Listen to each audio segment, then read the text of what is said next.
écurie Mita Ndiaye écurie Mita Ndiaye nag le 9 mooy tëj saison bi kan la koy tëjee benn xale kan la moom la ñuy woowee Prince écurie Mita Ndiaye Prince jóge HLM ñëw fii Yaraax bokk écurie Mita Ndiaye di représenter ñaari quartier muy ban muy HLM muy ban muy Yaraax donc tey jii Prince moom mooy tëj arène bi ak écurie Mita Ndiaye ñu taxaw ak Prince ñu laaj ko le mot Prince fan la jóge ak kan mooy Prince. waaw salaamaaleykum maa ngi nuyu ñëpp di ziar waa télé bi waa kuy salaam di nuyu sama waa écurie di nuyu tamit fu ma jógee HLM 5 di nuyu ñëpp yaa ma gën a am ak zone 3 bi yëpp waaw père man la Prince dëkk HLM 5 di doomu HLM doon produit puissant de HLM 5 ñëw jógee HLM ñëw fii Yaraax fu ñuy wax écurie Mita Ndiaye fi dañuy ñëw dinañ daj coono yu métti waaw di ko waajal suñuy coach Fall Yaraax ay ñoom Boga ay Boy Geto waaw sama gars yi fii ñoom ñëpp rek dañuy daj lu métti sax. mais léegi dañu bëgg a laaj le mot Prince fan la jógee. waaw Prince moom kenn xameewu koog bëre. Prince moom yaakaar naa ni moo bi fu mu jógee. dëgg la Prince moom ba depuis xale la. depuis xale la ñuy fooyee bëre di xam nga di dem di bëre yaa ma gën a xam ñu gis ñu fekk Prince mooy Prince bu Pikine moom lañ tuddee suñu bopp dañ ko yàgg topp tamit moo yàgg nekk suñu idole ba bu ñuy dugg tey ci làmb Prince boobu di gën a dem di gën a law foofu la Prince su jógee. jaajëf kon boog léegi yow bii mooy sa premier combat. waaw bii mooy premier combat le 9 août incha allahu rabi.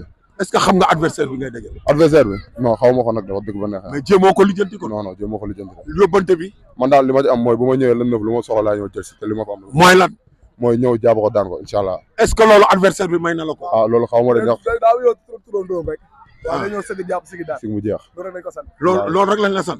mais yóbbante loolu yóbbante adversaire bi. non na ko moom mu waaj rek lu mu waaj na ko xeeb ndax bu ma ñëwee Prince Ndakaaru ñëw Ndiol baay ñëw waaw. bii ban Prince la Prince Ndakaaru. bii Prince Ndakaaru la doomu Ndakaaru doomu HLM. bokkul ak Prince Pikine yaakaar naa. déedéet bii Prince Ndakaaru la. kon boog sa turandoo moom loo koy woo. sama turandoo maa ngi koy woo ci làmb ji rek di ko wax fii waaw révélation la phénomène bu bees bi Prince Ndakaaru waaw incha allah rabi. kon boog moom tey war na mobiliser waa ginnaaw raay yëpp ñu ñëw jàppale la. na ñëpp ñëw toog ci tribune bi li fay neex yëpp maa koy def du ma yàgg moom sax su jàpp si mu jeex daa may gis loo waaj ko loo mën a waaj ko yàgg say mbokk Ndiol bu Angara Ndiol yaa bu gaa waaw bi xeex la wala jàpp bëre. ça dépend ci moom lu muy indi rek ça dépend ci moom lu muy ak ñun lu ñu liggéey fii le 9 daal incha allah rabi lépp dina leer ci kàttanu suñu borom.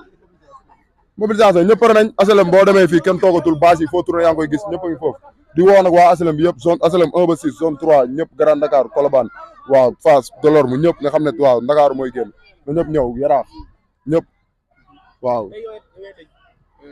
yow yaay tëj saison bi. maa tëj saison bi waaw maa koy tëj maa koy ibbi incha allahu rabi waaw. yaa koy tëj yaa koy ibbi maa koy tëj maa koy ibbi ak écurie Mita Ndiaye ngay ibbee. daa ngeen jëf kon yaakaar naa ni déglu nañu Prince phénomène nu làmb la bu dëkk Pikine mais beneen phénomène nu làmb bu dëkk Ndakaaru ngi nii dëkk HLM 5 bokk écurie Mita Ndiaye dëkk Yaraax tamit parce que tey jii booy xool fii lu muy drainer si supporter moo ëpp parce que xam naa ne buy ñëw ñaar lay bëree Prince dafay bëree pour Prince day bëree pour HLM Prince day bëree pour revanche u Ama ki daan Ama nag na pare Prince rako Ama mi ngi ñëw mooy Prince kon nag ñu ngi leen di jaajëfal bu baax Fall Yaraax xaaral ñu dugg Fall Yaraax ak Boy Geto waaw yéen nii laa leen di ëmbee yéen ñetti ñëpp Boy Geto waaw ber ñu ngi lay laajte yow.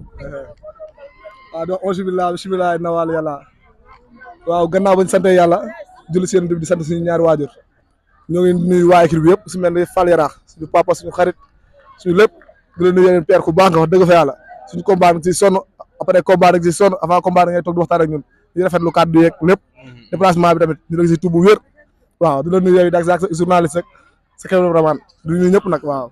mais ñu gis ne Geto. waaw saison bi gis nañ leen di nga entraîné yow tamit. waaw yaakaar naa ni yaa ngi waajal pour déwén.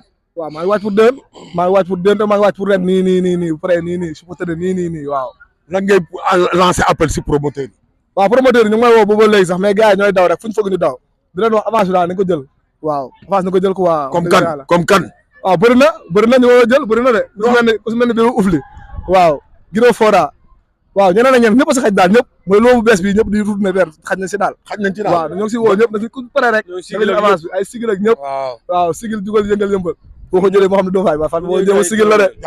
kon nag ma ñëw si Fall Yaraax ku wax Fall Yaraax dellu cosaan wax Fall Yaraax ñëwaat si cosaan Fall Yaraax mii ku mu tuddee boppam xam na boppam ku ko weddi na laaj Reug Reug keroog fii Bargny Fall Yaraax mii moo lancé Reug Reug combat bu gën a métti boo ko laajee yàkkal la mu ne yàgg champion Fall Yaraax est-ce que yow xam nga sa turandoo.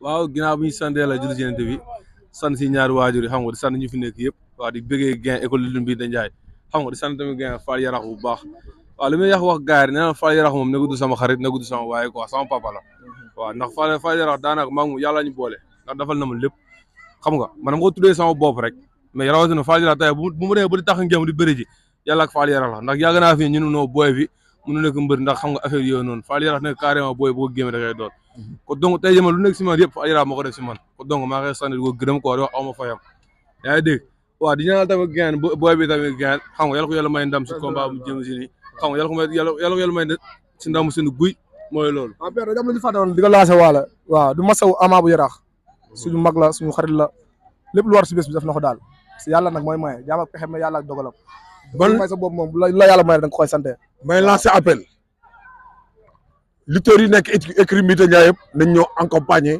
Prince écurie bi ëpp na lii écurie bi taxawam ëpp na lii xëy na màggal Touba bay tax mais après màggal Touba dinañ fi dellu si waat dernière séance répétition Prince bëgg nañu gis chorégraphie yëpp bëgg nañu gis feccam bëgg nañu gis lu bees lu muy indi kon nag gars yi ñu ngi jaajëf may sawar moom parce que sama rakk la maa ko indi si écurie bi man en personne maa ko indi si écurie bi sama rakk la ñoo bokk bu dëkkandoog lépp di wax nag waa dëkk ba HLM na génn ñëpp génn jàppale ko quoi na ñëpp génn jàppale ko xeebuñu kenn nag 1 ba 6 zone 3 bi yëpp bàyyiñu kenn parce que lamb ji ñu soxla la waaw di woolu monsieur le maire Moustapha Diop monsieur le maire da nga lay woo Moustapha Diop da nga lay woo si combat bu baax a baax a baax waaw nga jël blog yi xale yi mën a dem stade feesal stade bi sa waaye sëgg jàpp sëgg daan HLM lañ dëkk duñ ko cuub waaw maa ngi woo ñëpp nag su mel ni docteur Ndoye day faatu saaw bàyyi ma kenn na ñëpp génn jàppale sama rakk ji nag waaw parce que bu daanee maa daan bu daanoo maa daanu waaw nag ñëpp génn jàppale ko nag sama deret la waaw ak Yaraax nag asalaamaaleykum ñu ngi nuyu ñëpp di sant ñëpp di gërëm ñëpp dinañ teewalaat fii si écurie Mbita Ndiaye barki démb ñëw nañ fii si combat wu Ama tey ñu dellu si fi pour préparer le 9 combat Prince loolu moo tax jëy ji ñu dellu si fi barki démb Ama la woon ak coach Fall tey Prince la ak coach Fall Ama coach Fall ñu ngi lay laaj sa préparation balaa ñuy ñëw si combat Ama combat wu Prince bi Prince mooy kan d'abord. waaw Prince xale la boo xamante ni bi mu fi ñëwee yàggul mu ngi dëkk HLM quoi wax dëgg yàlla tamit am nañ si moom yaakaar xam nga xale moom bu fekkee dafa ñëw bëgg a bëre wala ñëw pour bëre si tamit bon ñëw yàlla dogal yàggul mu am combat dañ koy préparer rek comme ni ñu daan préparer booy daal waaw mais nekk na mbër moo xamante ni daal am nañ si moom yaakaar wax dëgg yàlla waaw. mais moom Prince bi mooy premier combat. waaw bi mooy premier combat parce que moom daanaka mën nañ ni mi ngi doog a ñëw si écurie bi quoi gan la si écurie bi waaw mën nañ ni fii la démarré daal waaw ñoo ngi koy ñaanal yàlla nag bon démarrage bi lépp yàlla sottal ko daal yombal ko. mais yow mii koy entraîné ba nga koy entraîné boobu ba léegi ba mu fi excès ba léegi. est-ce que vraiment respecté na consignes yi respecté na entraînement yi. waaw respecté na consignes yi entraînement yi nag xëy na peut-être xaw na manqué tuuti bon xam nga mbëri parfois doo comprendre quoi peut-être mën nañ dem si dëkk yeeg wala ñuy mais parfois xaw na absenté tuuti daal semaine bële passé bon dañ ko koy pardonné nag parce que tamit xamuñu lan moo ko téye quoi mais mbër moom comme li may wax gars yi chaque jour rek bon contact dafa war a nekk loo xamante ni dafa war a régulier si yow quoi parce que li may wax gars yi rek nee naa leen bu ma leen ko waxee ñuy reetaan nee naa leen lamb ja kenn du fa dem di appui avant kenn du fa dem di flexionné lamb ja suñ demee dañuy jaxasoo kon jaxasoo boobu moo war a nekk priorité si yow. waaw léegi ñu gis ne le 9 la am combat. est-ce que xam nga adversaire bi. non adversaire bi moom xamuñu ko léegi en général ñun bu fekkee xamuñu adversaire ñoom dañuy wax tur bi ñun léegi bu ñu demee dañ koy tapé comme combat bi amee bi passé rek maanaam ñun suñu waxee adversaire même bu ñu ko xamulee léegi réseaux sociaux yi comme seen classique Salam TV wala yeneen kii boo tapé rek dañ la koy génneel bu ko defee nga xool ay foram xool ay faayam quoi. léegi nag ma dellu si dimanche passé. ba nga yóbboo sa mbër parce que gis nañ ne yow yaa toog si banc mais est-ce que réellement. ba nga yóbboo sa mbër préparé na combat beeg consigne ñi nga ko joxoon.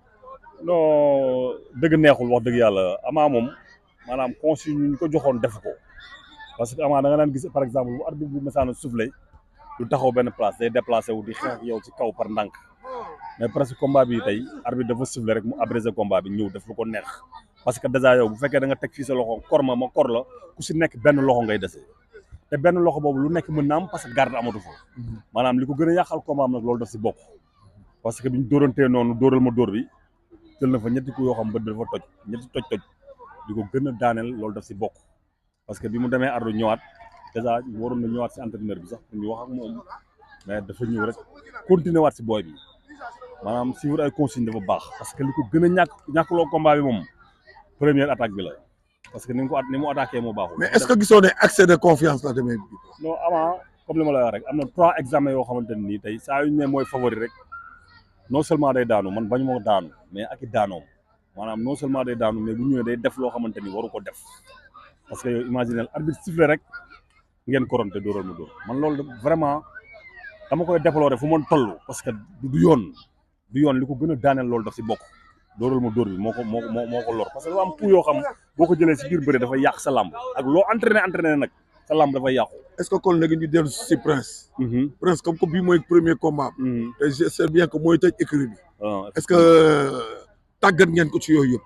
waaw li ñu ko tàggatee rek mooy maanaam comme li may wax gars yi rek lamb xeex bi amu ci solo xeex bi pour wut buntu la mais benn instant yow war nga fexe ba benn moment sooy bëree war nga fexe ba maanaam bañ a jël coup mbër da ngay am garde xeex bi bëri bi amu ci solo mais yow fexeel ba maanaam nga tëj sa buntu ba maanaam yenn coup yi doo ko mën a jël parce que loo entraîné soo jëlee yenn coup yi sa lamb dafay yàqu xeex pour wut buntu la soo amee buntu nag nga doog a dem. est-ce que loolu doo ko xamal xale yi bu baax. yàlla ñu tim laa parce que xale yi est-ce que réellement xam nañu loolu lu muy représenter lu ñu def physique bopp bi mënoo ko wutal physique te bopp bi foofu laal. dem na yoon. xam nga loolu par exemple man ñu bëri fi mu toll nii ñu xamul lu mu demee ñu bëri da ngay dégg ñu ne Fall moo leen di xeexloo mais ñoom xam nañ man xam naa man mbër dañ la jàngal xeex ba nga mën a xeex dañ la jàngal nga am garde mais par exemple dafa am loo xamante ni xeex yoo xamante ni du xeex. ma te imaginer tey ma teg sama loxo fii nga teg sa loxo fii ku nekk benn lay dese. garde amatul foofu dóoral ma dóor la dañu waxante dëgg quoi dafa am xeex yoo xamante ni du xeex yoo indil sa bopp problème amaa da ngay gis bu daan bëri day dem gauche dem droite sànni la mu dal la ba keroog ngeen di jaxasoo sax am na nu muy demee doo ko laal mais combat bi mu passé moom képp ku xam lamb tey waxkatu dëgg boo ñëwee di nga xam ne amaa deful yoon sérieusement parlé. kon bokk ñu ngi encouragé bu baax suñu mbër. muy Ama. lii yëpp lamb la. lamb moo dajee nii. lamb moo mel nii. il faut nag ñu góorgóorlu ci bu baax. il faut ñu góorgóorlu ci bu baax. bul découragé. victoire ak défaite ñoo yem. wax naa ko keroog li ma ko si dolli rek mooy. moom xale la. xëy na nag affaire bi si ñun ñëpp la metti ne ci moom la gën a metti mais nag fii la ñuy xamee mbër. maanaam mbër bu nekkee si ay difficulté si lañ koy xamee mbër maanaam sportif da ngay dégg ñu ne da nga war a yaatu dënn da nga war a yaatu bopp parce que par yenn saa yi am na affaire yoo xamante nii bu la dalee soo yaatuwul xol wala nga yaatu bopp pour nga bàyyi dafa yomb pour nga lâcher dafa yomb parce que lu nekk ngay dégg lu nekk la ñuy wax par yenn saa da ngay génn ñu ne kii entraîné wul wala kii nangam mais loolu lépp combat bi tey li ko yàq mooy loolu maanaam démarrage bi ni ñu ko démarré moo baaxul. léegi ñu ngi lancé appel. ñëpp ñi nga xam ni soppe yi écurie Mbita Ndiaye lañu écurie Mbita Ndiaye am na lamb muy Prince gannaaw suba lay bëree le 9 lu ci des bëreetu ci dañuy màggal ba pare rek dugg ci ñëpp supporter rek ñëpp ñi ngi ñaan ñu ñëw accompagner Prince pour ñu tëj saison bi yàlla may ko ci ndam.